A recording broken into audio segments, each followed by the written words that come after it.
Hi guys, welcome back to my channel, and if you're new here, I am Tess and you are watching Taste and Sip by Tasha. Today I am taking you to Quadro Cafe. It is one of the local restaurants and coffee shop here in Daat Camarines Norte. What I love about it is the homey ambience.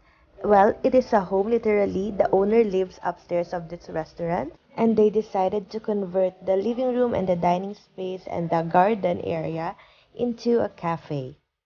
If you're a tourist and looking for something new to try here in Daet, I definitely recommend Quadro Cafe. And if you're just here at local, you should explore some more because you don't know the hidden gem that you will find in your hometown.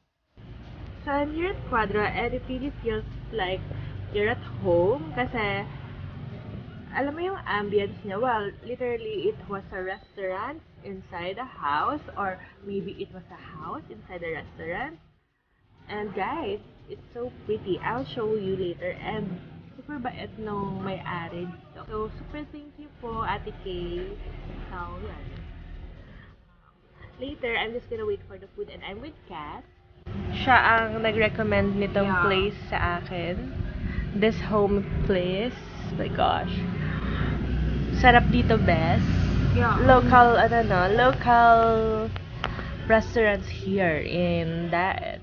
Yes, anong iniisip? Pag siya, hindi siya yung crowded. Alam mo yun yung restong crowded. Makakapag-relax ka. Parang naman sa loob ng bahay. Para kang nasa, ngayon, para kami nasa garden lang. Yes, provincial feels, di ba? Merong puno, mga halaman. There you go.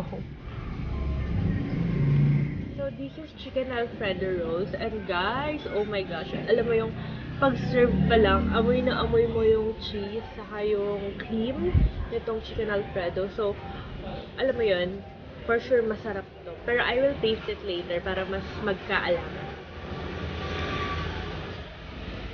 Ate Kay, this is the pretty owner. Ate Kay, hello. What's this? Beef quesadilla. Beef quesadilla. Ate, ang bango, nung pag-serve pa lang. Thanks. Enjoy. Yes.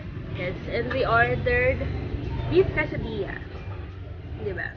This is so cheesy. Oh my. This is stuffed chicken. Yeah. Beef quesadilla. And chicken Alfredo pasta. Oh my, I can't wait. Oh my. Time first, I'll try this chicken Alfredo kasi nung pagdating pa lang niya, alam mo yung naglalaway na ako kasi ang bango-bango talaga. Oh my, so creamy. Yeah.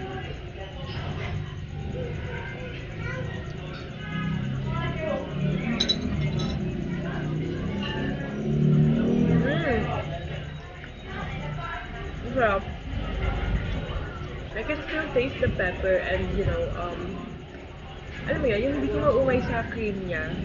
Kasi kahit pa paano, merong spice and merong mushroom din, cheese, and may mga, it's chicken. Kaya nga chicken Alfredo din. Ayan, lasang-lasa mo nga rin eh. Ayan.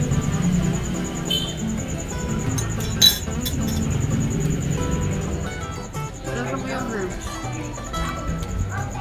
Ito nilagay nila. And then, creamy siya. So, nakakahula. Tama ka. Diba? Hindi siya yung nakakaumay. Oh, umay. Sungla is umay in Tagalog. Yes. Bicol yun, guys. Ah, Okay, guys, Bicol 101. Sungla is Sungla. umay. Umay.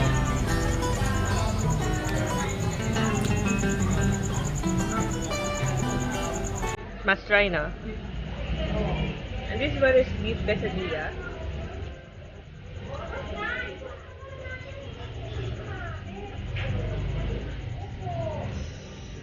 Grabe.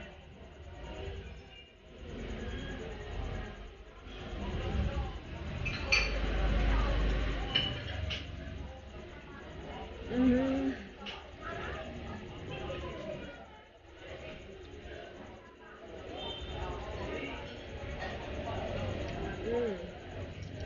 Sarap. Super. I can taste Mexico in here. I think like, yung chili niya, hindi pinipid. Hindi naman siya maanghang. Pero kasi lasang-lasa mo yung ano niya. Yung chili, di ba? Kahit hindi mo nalagyan ng hot sauce. Tsaka yung bell pepper. Ang sarap. Tsaka crunchy siya na quesadilla. Hindi siya yung malambot type na quesadilla. Hear that? ASMR ka, girl. I have no words for this. This is like 5 out of 5. Must try here itong beef quesadilla. If you're Bicolana and you like quesadilla with hot sriracha, right?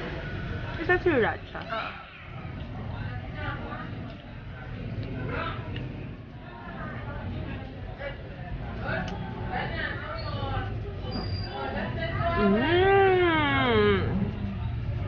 Look at that. Harap.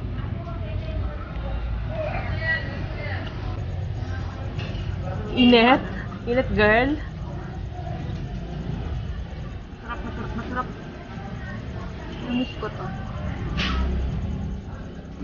Huwag mo nang ano? Try. This is stuffed chicken, right? Oh, yung laki. Oh my gosh. Oh my gosh. Oh my gosh. Gosh, look at that. Diba? Wow! It's so yum.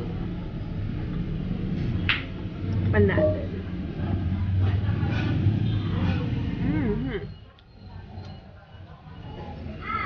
Girl, grabe naman.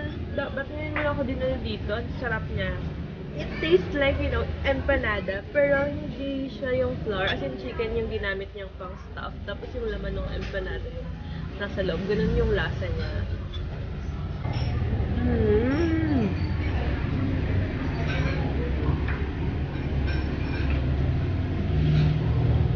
Super, I'm lost for words right now, but I'll assure you that this is so yummy. And I will let Kat taste na rin to for sure para sa inyo, guys. Kasi ngayon, super, I'm so blank, but these three are the best seller here. I feel like I'm gonna try it over and over again. So this is, you know, my favorite coffee, salted caramel macchiato, and natagalan siyang gawin ni ate kasi hindi daw siya madalas nilalagay sa menu nila.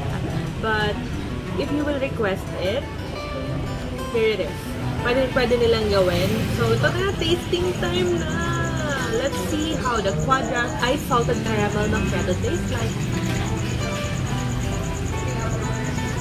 Ay, sarap. Creamy. Alam mo yung, aside from the caramel, which is obvious, my god, yung milk niya, as in like, umapaw din. As in like, shucks. Perfect combination. Like, caramel, milk, and ice. Perfect na perfect kasi medyo mainit ngayon dito sa probinsya. Try this.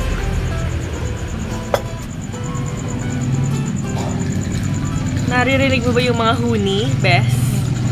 Probinsya. Gusto ko kasi talaga yung yung lasang-lasa yung kape. Diba? Tapos diba yung milk niya, super nag-dominate din. And then yung caramel. Yes, of course. Matitaste mo yung saltiness and sweetness nung nito. Kaya, masarap. Masarap siya. Yum, yum! Cheers! And that's all for today's episode. I hope you like it, and don't forget to click like, share, comment, and subscribe to my channel. See you on the next episode.